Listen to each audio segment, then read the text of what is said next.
why do we play video games? It's the escapism, the ability to forget who you are for a moment and step into the shoes of a massive, ass-kicking refrigerator with legs. And what better way to kick ass than with the super move? The super move is that one ability you can always count on to hit the opponent's weak point for massive damage.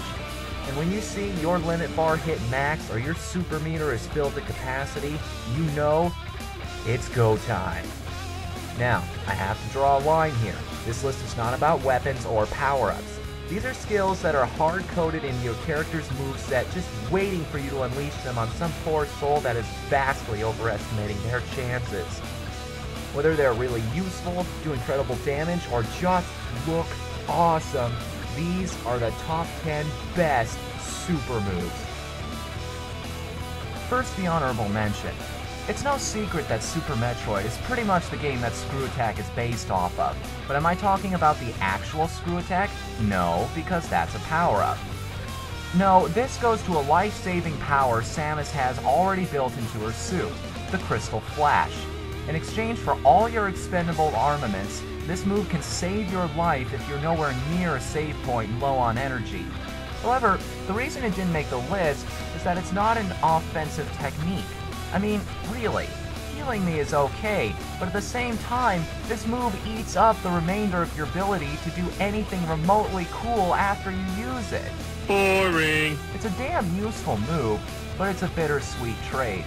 The 10 on the list, however, are all awesome. Number 10. Super Smash Bros. Brawl is all about beating your opponents in the flashiest, most over-the-top way possible. And when it comes to these two criteria, nothing quite does the job more than a final smash. They're big, they're devastating, and most of the time, they're pretty useful. And one in particular comes to mind, Supersonic. Well, sorry, but it's not the one I'm thinking of. Sonic's final smash is fast, yes, and it does massive damage, but the problem is how hard to control it is. The timing is tricky, but if you know what you're doing, you can make the user waste the entire move just trying to hit you. If only there was a version of this move that was easier to control and did damage in a much bigger radius. Oh, wait. I don't know about you, but when I'm playing Brawl, nothing quite strikes fear into my heart more than a Pikachu with a Smash Ball. Mostly because I know that at least one person in that room is about to get owned. Sure, Kirby has a wide radius, but it can be dodged. The Landmaster is devastating, but it's really slow, and once again, can be outmaneuvered by someone who knows what they're doing. And while Olimar gets points for unavoidable damage, Pikachu is practically the same concept, just on a grander scale. Super effective indeed. Number 9. Personally, I hated Blazblue. The story absolutely sucked. I wanted to kill half the cast, and when you play high-level competition, you're only going to be touching the ground twice before your opponent kills you. I don't care what you think. That is not fun. I cannot put into words how much I want access to giving my money back. And the worst part is, only one character was fun to play as. Okay, last guy. What? Who the hell is this? Bang? His name is Bang. Oh dear, we're in trouble. Okay, what do your supers look like? Why can't I do this one? It requires a setup? Are you kidding me? Great, so he's one of those characters that needs to warm up before he's actually useful. That's just fun.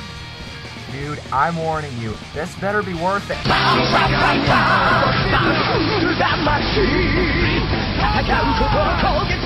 Okay. That was awesome.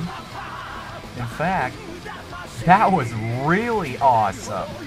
Forget the fact that he just set the background on fire, went Super Saiyan, and started emitting something that could have passed as a 90s cartoon theme song out of his ass.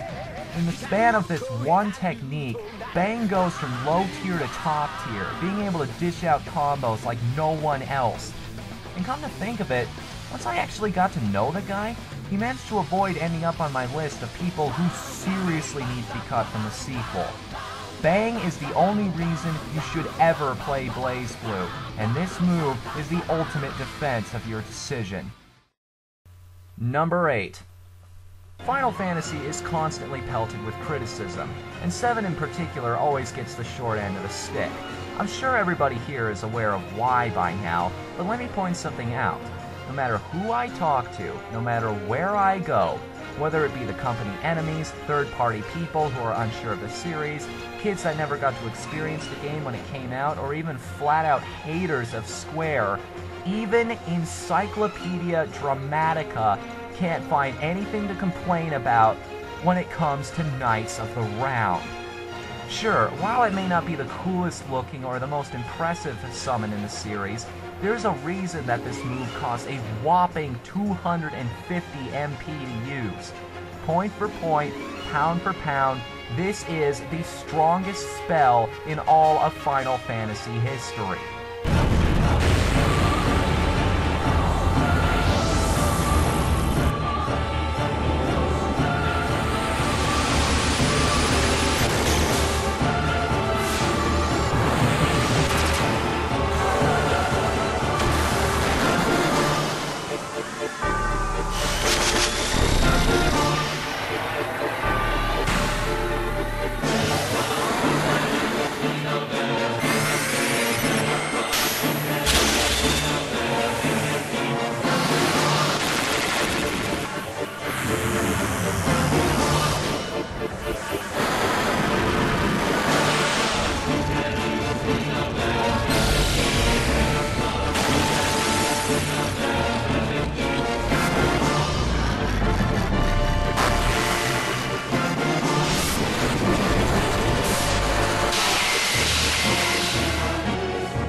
Yeah, I think they're dead. Number 7. I want you to meet someone. This is Kazuma, and he is the Bruce Lee of video games. This guy will fuck you up 7 ways of Sunday. He will kick your ass so hard your grandchildren will have headaches. I could seriously watch this guy fight all day long, and it's only because these key actions of his are so over the top and fun to perform. Kazuma has a billion moves that could have made this list, but out of all of them, the one that truly shines is Hell's Floor. Not only does this move give trouble to even the bosses, but you could actually use this in reality to hurt somebody who's trying to kill you. Watch as the Dragon of Dojima uses real-world martial arts to turn his opponent into a crimson pretzel.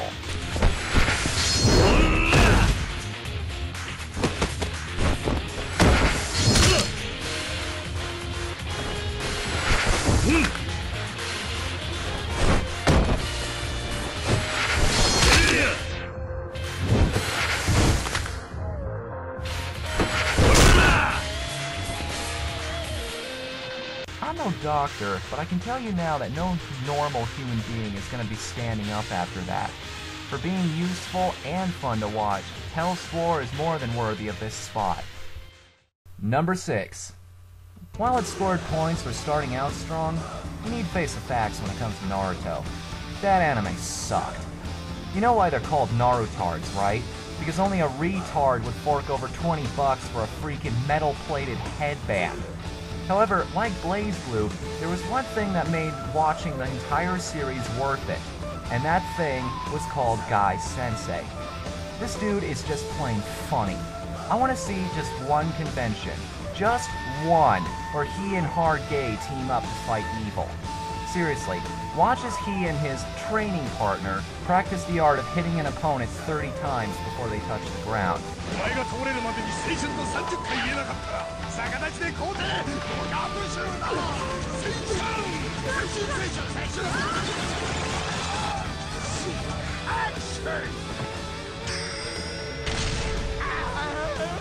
I crack a smile every time I see that, but surprisingly, it's not the number 6.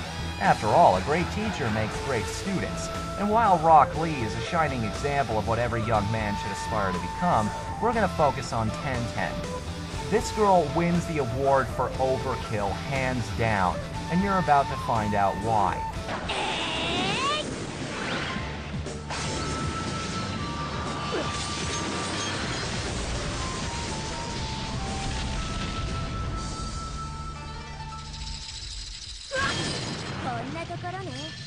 Man, forget just killing your opponent. Oh no.